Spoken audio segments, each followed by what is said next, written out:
Good morning. Thank you all again for joining us and joining our discussion. My name is Cecily Davis, Cecily Diane Davis, and I am a first year student at the University of Pittsburgh in the School of Social Work in the doctoral program. And I have been a social worker in the Pittsburgh region for about 10 years now, practicing in a variety of areas. And so have now started to concentrate my work in the space of education. And my collaborators here today will introduce themselves. And so I will just give you a little bit of an introduction to our presentation.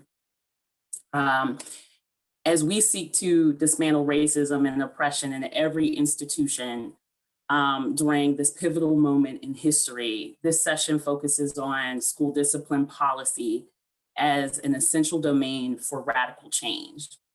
We will reflect on school interventions and suggest how to meaningfully integrate, anti-racism within school discipline reform.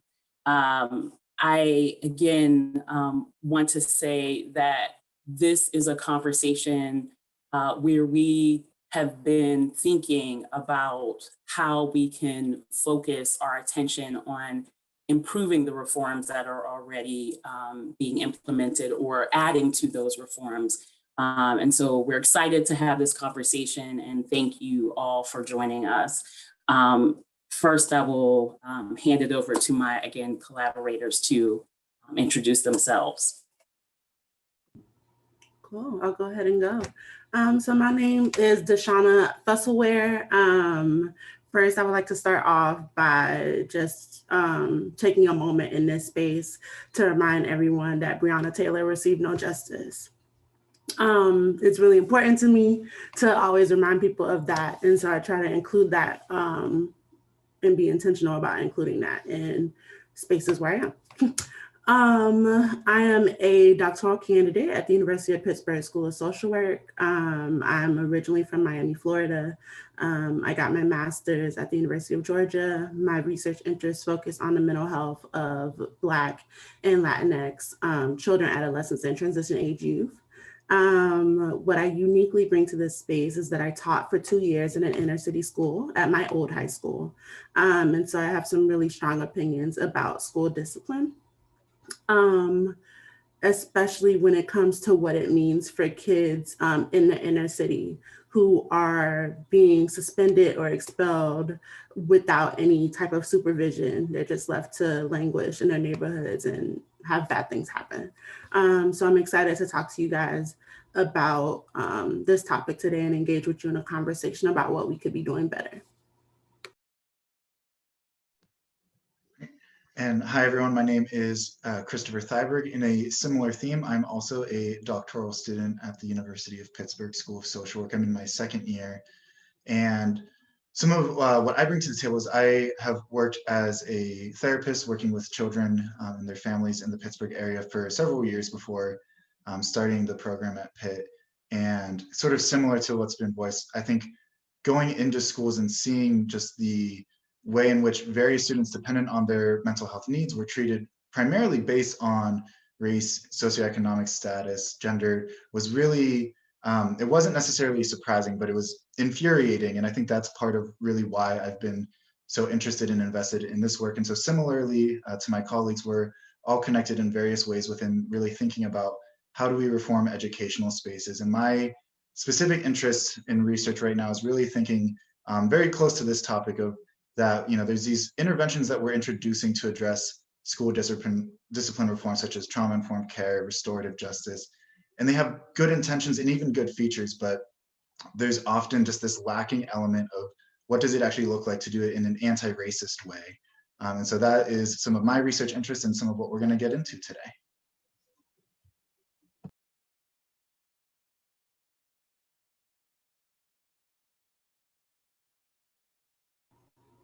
So I think we're ready to go and go to the next slide.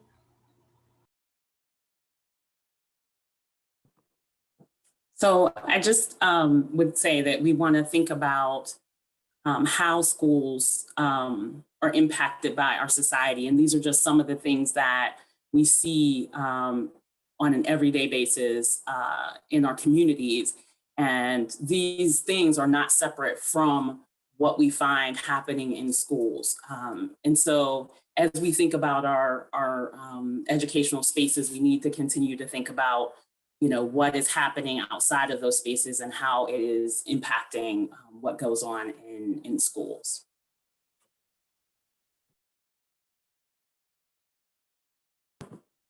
And you can move to the next. So I'm going to talk to everyone a little bit about the theoretical frameworks that we use to kind of focus this discussion. First things first is critical race theory. Critical race theory has its basis in law and talks about the unique ways that the criminal justice system works against African Americans and other groups of people of color. Of course, it has been broadened to not just be useful in discussions about jurisprudence, but also education. I use it a lot in my discussions about mental health and why certain groups of people have less access to mental health care than others. And one of the central tenets is just that one of the central and most important tenets, in my opinion, is that racism undergirds everything that happens in society. It influences all of our interactions with each other, with systems, with institutions, and is really undergirding everything that happens in our world. Next up is intersectionality. I am an intersectionality purist in that Kimberly Crenshaw was very clear about her focusing on Black women and the intersection between race and gender when she first coined intersectionality. And we're going to talk about that specifically in that framework later on in the presentation. Next up is Black feminist thought. Again, focusing on how Black women can interact with the concept of feminism, what that means as a Black woman, not centering white supremacy in the quest for liberation for women. And then last but not least is structural social work, which, like it says on the slide, focuses on the interactions of individuals and systems, and how systems are built to oppress people. And instead of blaming individuals for their own plights, thinking about how systems have lined up and been created to oppress them. And a big focus on that is that the personal is political.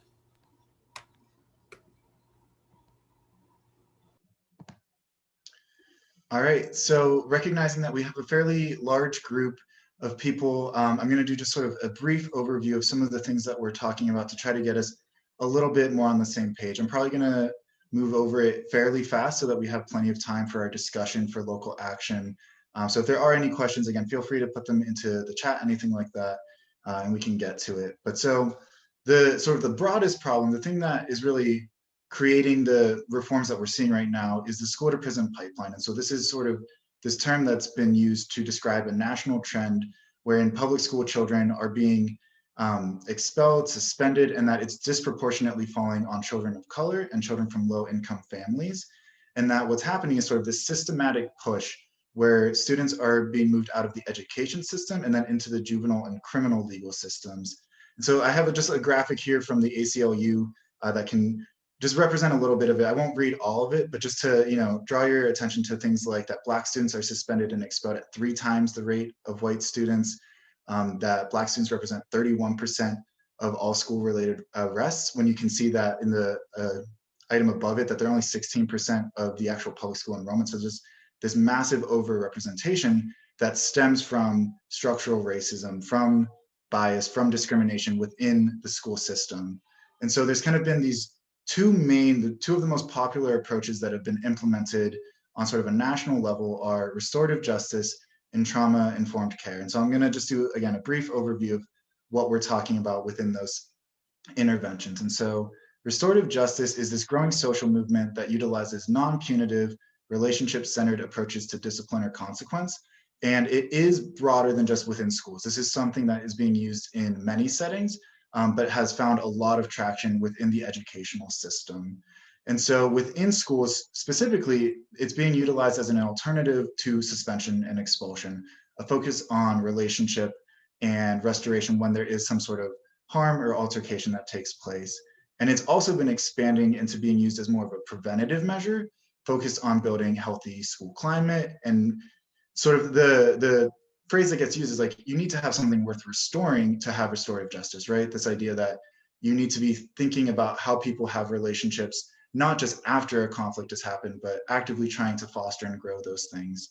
So some examples of how restorative justice is actually being used. One of the most common things is called circles. And this is really a communal space where people are able to communicate, and it's important that there's space for both parties to share it. So this is one of the most common features of like when something has happened, say two students have had a conflict, they can enter into a circle where they can talk directly to each other to try to work through what was experienced on both sides.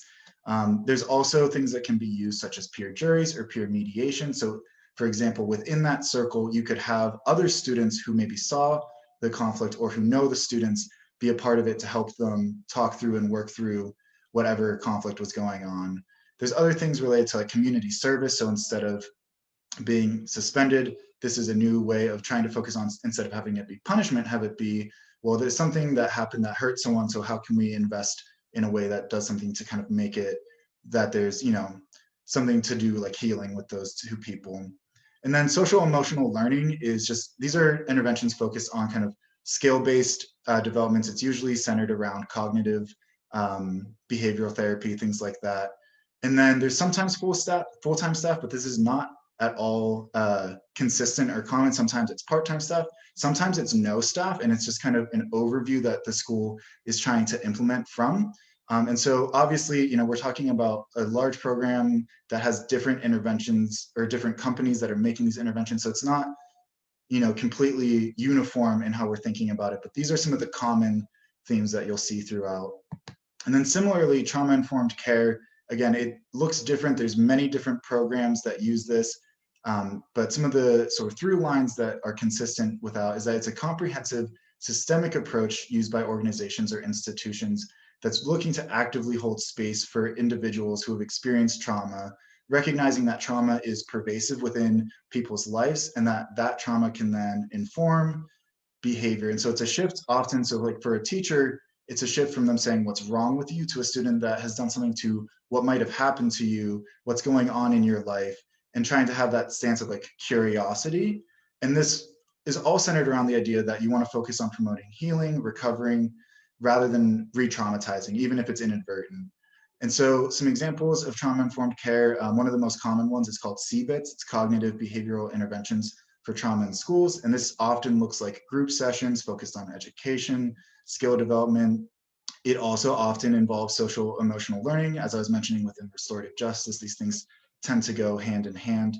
And just to give you sort of a visualization of how it often looks, it tends to be a tiered intervention, that there's universal supports for all students, there's targeted interventions for students that are identified as having higher risks, and then there's intensive individual services for students that have been identified as needing sort of the most support. And this is true both within trauma-informed care and also within restorative justice.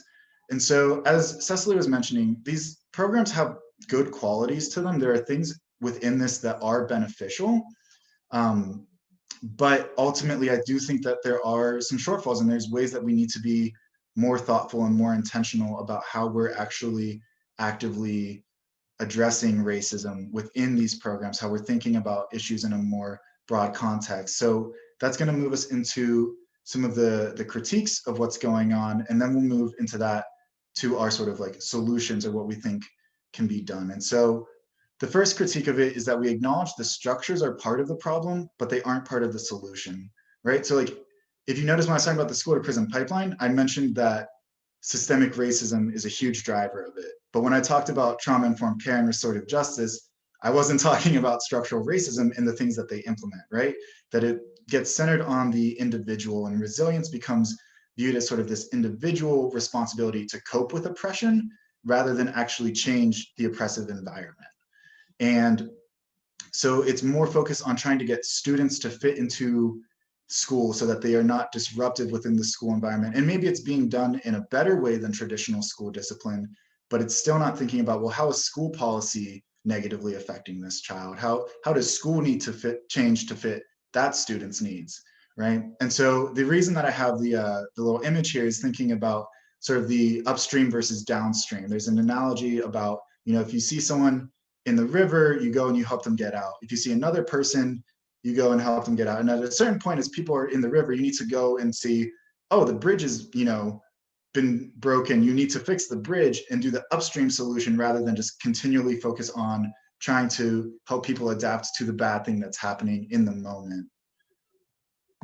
And then building off that, there's also issues with how within particularly, I think, trauma-informed care, but restorative justice as well, how things like empowerment or mental health are treated and defined, that it tends to be so focused on the individual that it's missing sort of the broader view, the political, the community action that's at play. And so I really love this quote down here that's, when stripped of critical consciousness and social action to correct system injustices, empowerment is quickly distorted into a self-improvement discourse that instructs individuals to identify themselves rather than the surrounding social conditions as the problem to be fixed, and then to compete against others rather than join with them.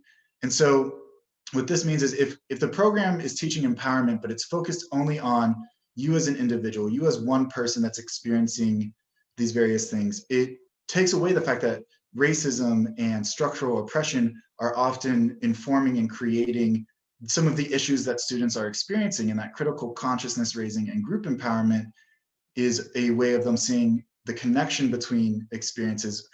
And then that can build into bridges of how do we actually change school policy? How do we shift the things around us?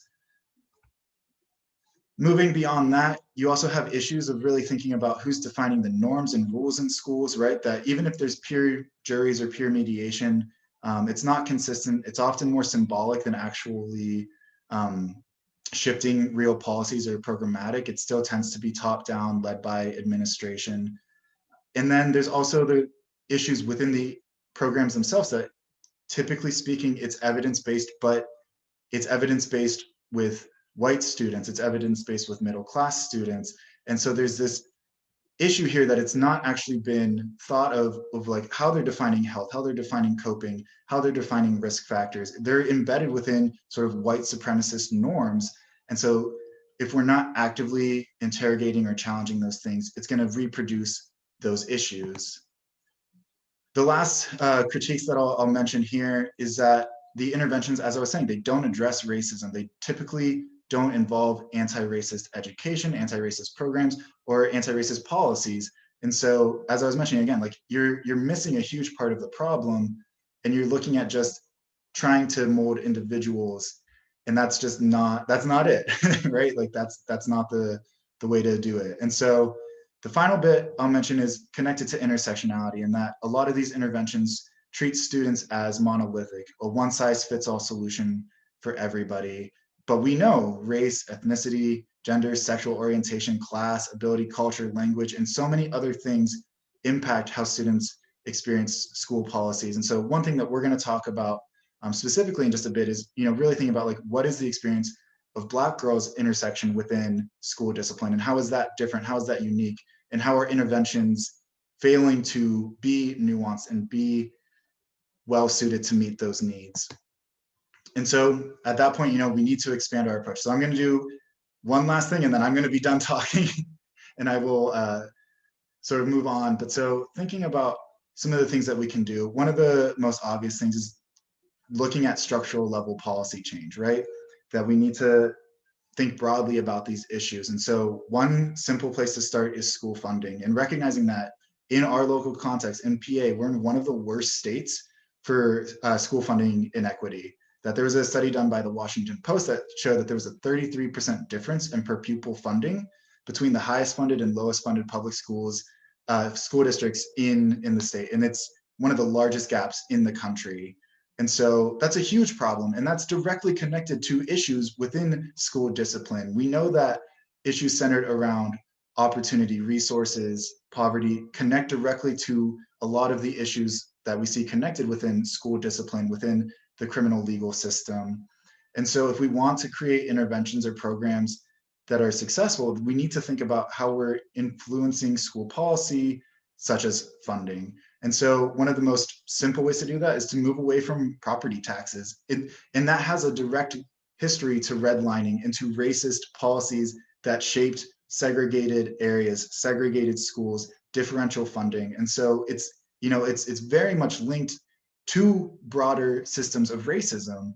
And so distributing school funding with parity is a way to address white supremacist norms that have just utterly embedded within how we do things. And one example of a place that did do this was some years ago, the Twin Cities in Minnesota. The entire area, both the cities themselves and the surrounding suburbs, basically made a shared pot of funding rather than having it be, each district would have its own, and they just distributed it as needed, as school districts were requiring supplemental funds. And it worked quite well. It actually did a lot to reduce sort of the disparities within student achievement and other issues.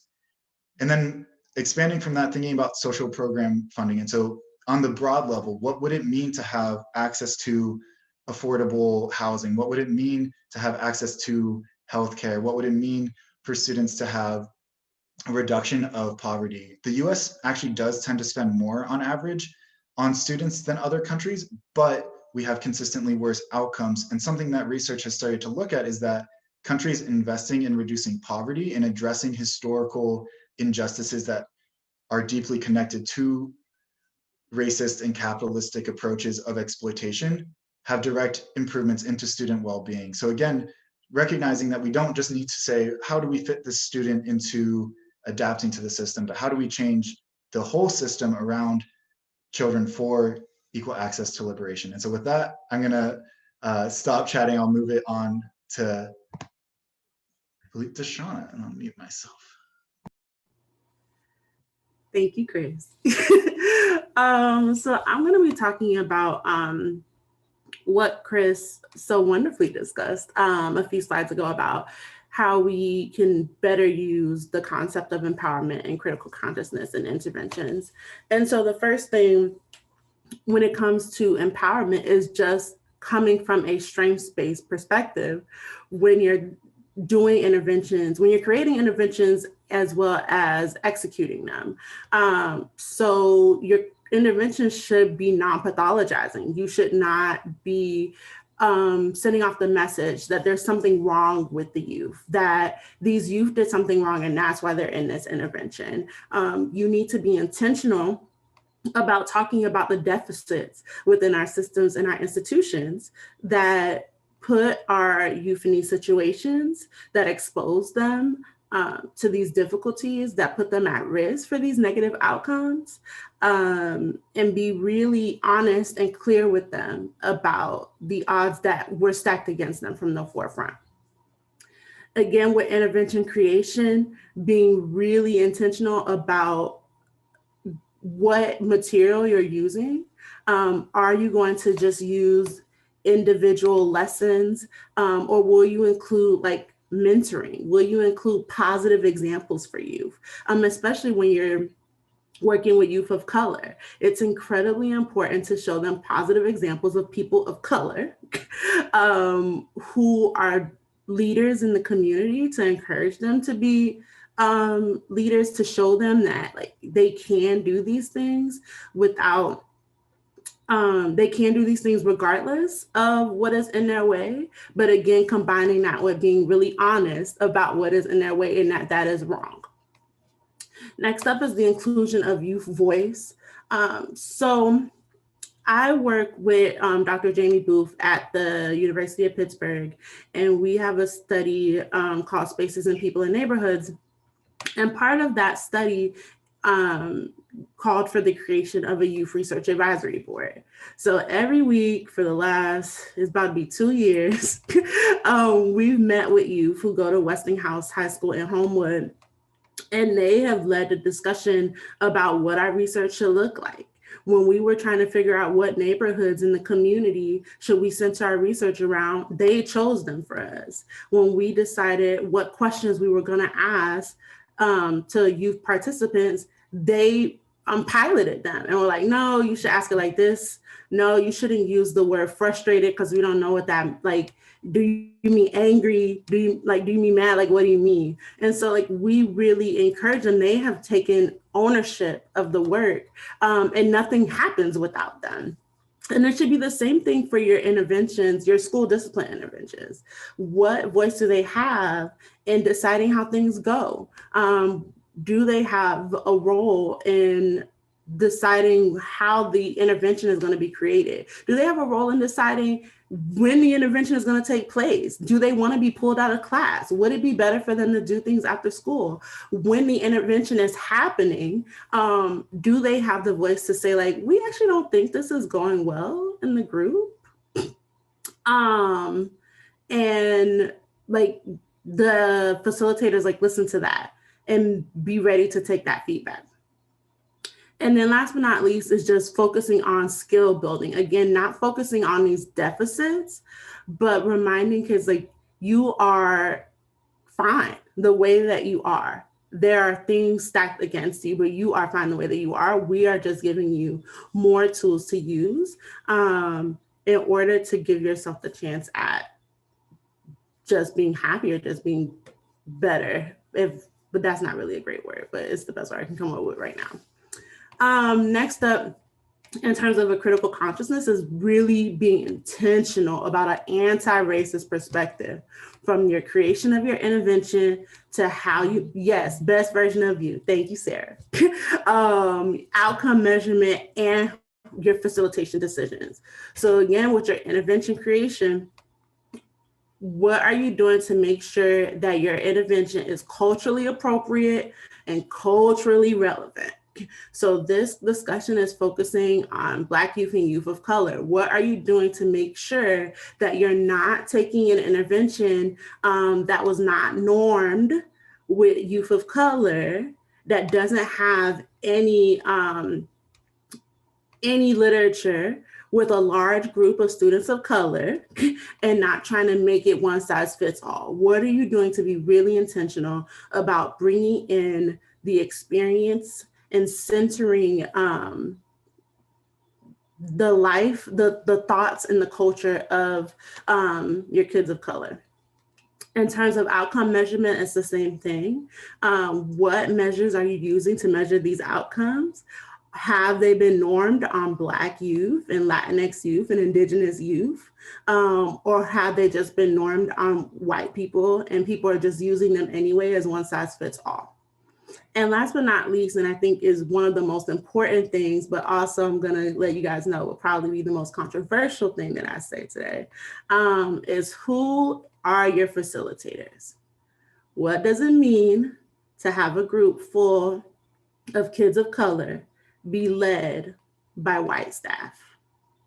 Not saying that white staff cannot lead these groups, but like, what does it mean to have an honest conversation about structural racism led by white teachers, white counselors?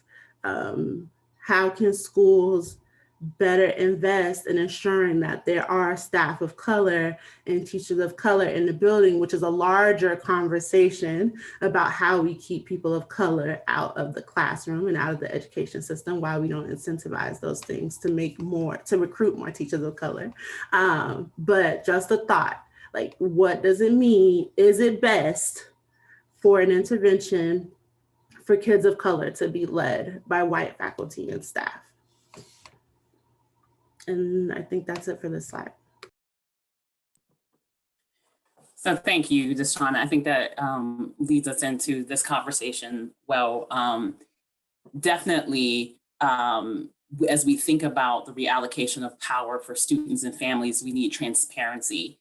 And going back to what my collaborators, my partners said about the fact that we are looking at a system that has been in existence and that is solely focused on whiteness. There have been researchers like Michael Matsey out of Catholic University of America who have talked about that schools are based in whiteness. And so that struggle of trying to move beyond that has to be a transformative one, has to be one of transparency, has to be one where we are not conducting business as we have.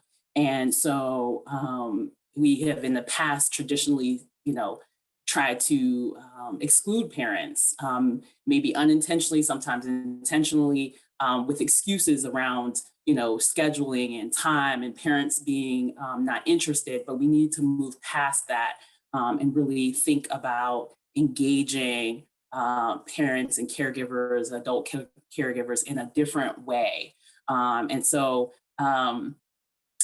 sometimes we will need to be grassroots in our approach. If institutions are not open to the conversation of engaging beyond just those who are at the table currently, we need to think about maybe establishing working groups where parents are engaging, key community stakeholders are engaging, but also students. Students should be part of that conversation. And we, as we've seen, now with COVID, we have noticed, and as parents, we're able to observe the interactions day to day and make more suggestions about what needs to happen to make education better and more inclusive for our students.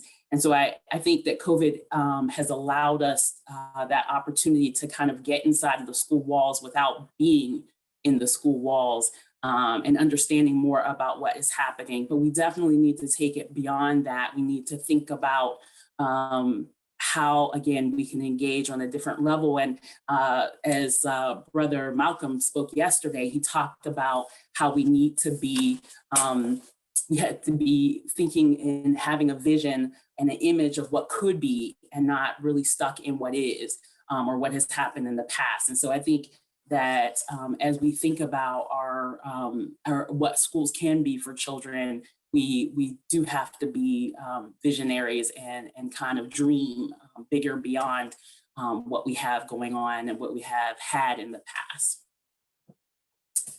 We can move on to the next slide. I'm back.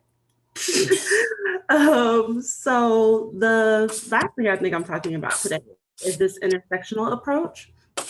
And there are two things that I want to talk about. The first thing is that programming has to be inclusive of different levels of ableness. So again, this is my work.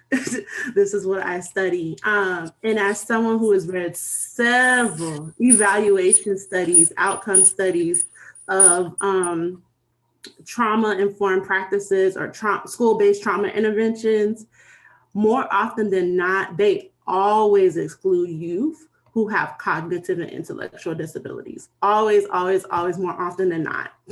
And we need to not do that anymore. Because kids who have cognitive and intellectual disabilities still live in neighborhoods where there are high levels of trauma. And even thinking about the unique types of trauma that they may experience, like are we thinking that that youth who have cognitive and intellectual disabilities face is not traumatic for them, but yet we're not giving them any outlets, any assistance, because we don't think that they can understand the material that we're presenting in these trauma-informed practices and interventions? Like, that is a problem. So we need to make sure that we are not excluding youth just because of cognitive and intellectual disabilities. Also, for youth who do have mental health diagnoses, like being really intentional about including them and attending to symptomatology. Number one, I want to lead with, I am always weary of the mental health diagnoses of Black youth, just because more often than not, they are going to be diagnosed with disorders such as ADHD or conduct disorder or oppositional defiant disorder, when it really is depression and anxiety. But again, I want to be, we should be super intentional about attending to the needs of youth with diagnosed mental illnesses, and not avoiding those conversations or just pretending as if coping skills and social skills and relaxation and deep breathing are going to be the end all be all, and is what's going to solve problems for kids who have mental health diagnoses. Next up, I want to talk about specifically what programming for Black girls can be and can look like.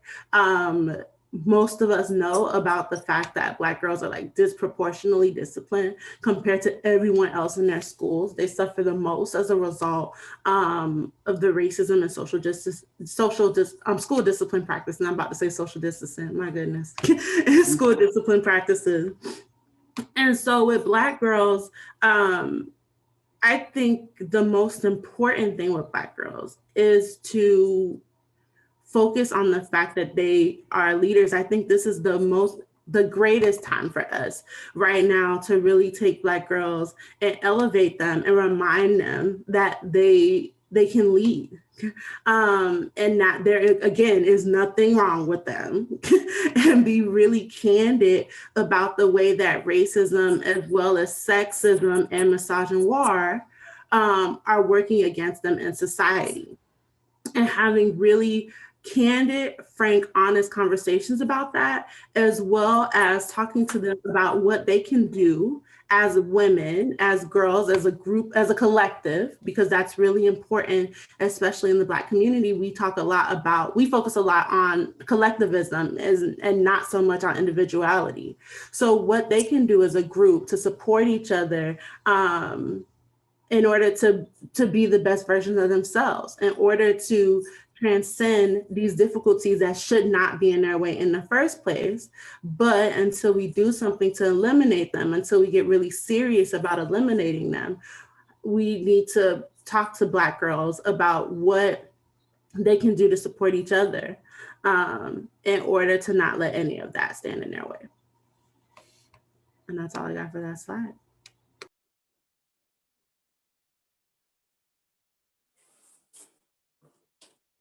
So as we think about the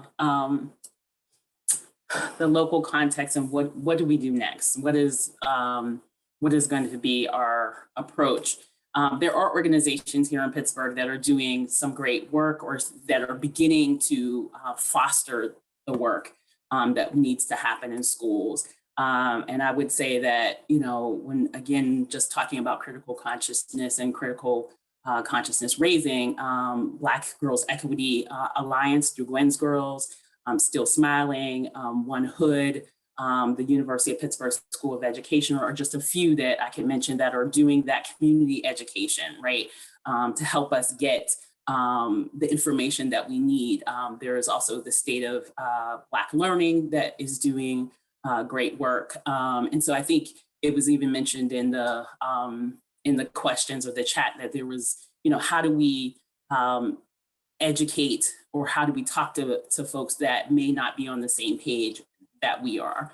And I think this is a great start. But as parents, as community folks, as people who are involved and engaged, we do have to bring a level of education. And sometimes that means that we have to share information that we may be coming across or engaging in to help people get to a place of understanding around what we are trying to do in this work. We can go to the next slide. And then when I think about, kind of on-site programming, there are just a few programs that come to mind that are actually doing things within the schools. There are some after-school programs that are doing some work, but Just Discipline Project is one of them. The University of Pittsburgh School of Education Heinz Fellows is another one. And then there are individual schools. I know that Pittsburgh Public Schools has some restorative justice work that has been going on and that they're looking to move forward in the next couple of months. They've actually kind of been looking at additional work And then also, schools that are individual institutions like MAX, which is Manchester Academic Charter School, is doing some restorative justice work. But again, these are programs that may, again, be touching upon pieces and parts. And as schools, their primary focus is to be, educational institutions, but we need to come alongside them and help them see where our concerns are, where there are things that we can, improve or address, and maybe make some suggestions around where we can move forward in this work, so that it is a wholly encompassing project versus maybe touching upon pieces and parts of what our needs are. We can go to the next slide. And then we have the kind of like education, again, and policy work that's going on in A+ Schools and Allegheny Family Network and Education Rights Network, and campaigns that you can actually insert yourself and participate. They are looking for folks that want to engage in this work. Also resources like the ACLU and the Peel Center and Trying Together, again, are all have pieces and parts of policy work that may be of interest to us and that we would want to engage in. And there are specific policy measures that we could possibly be looking at as information to bring to our schools, and to actually talk to schools about what is being rolled out or introduced in legislation, to be able to kind of make them aware of where our concerns are. And so we're planning now to move into discussion. So as we think about these different institutions, I think it's important to remember, again, they are not all moving in the same direction. They're not addressing all of the same issues. And so we're kind of weaving a fabric where there may be some gaps and there may be some places where we need to bring up additional concerns. So we will now move into a breakout discussion. And there we have a forum available that we want to help guide our conversation, and where we will be able to start our own work in this process. So I believe we have some wonderful moderators and volunteers who are going to get us into 3 breakout groups. And I just put into the chat, if you would like to see it, it's a document. If you want to download it, it's on Google Drive right now, but if you'd like to download it onto your own computer, anything like that, feel free. And then we're each gonna also share our screens with that info so that you can kind of see what we're looking at. We'll try to jot some notes, and we're gonna just take a little time to talk as a group or as small groups about what, some of the things that were coming up, where we go from here, how people plan to get involved. And then we'll come back together.